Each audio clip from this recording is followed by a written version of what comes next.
Welcome back, ladies and gentlemen, to the Chupacabra Tutorials channel. I'm your host, Larry, and today I'm going to show you how to rob a convenience store for the achievements inside of GTA Online. So you just have to go inside the store, get out your gun, and start threatening him to get all of the money faster. It helps if you break objects and shoot things in here. The more intimidation you have, the faster he will get you your money.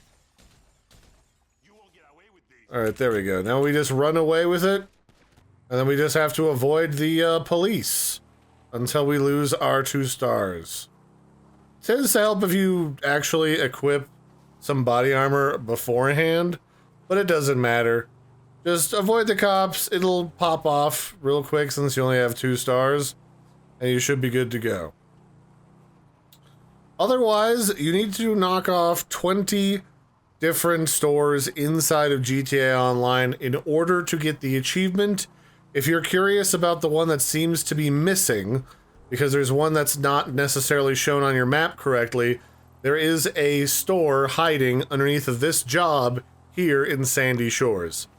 So until next time, I've been your host, Larry. This has been how to rob a convenience store, and I'll catch you next time. You don't get a lot of money, but you get, I don't know, how much did we get from that? Like $1,000, but the whole point of this is to get an achievement. So, bye everybody, and I'll catch you next time.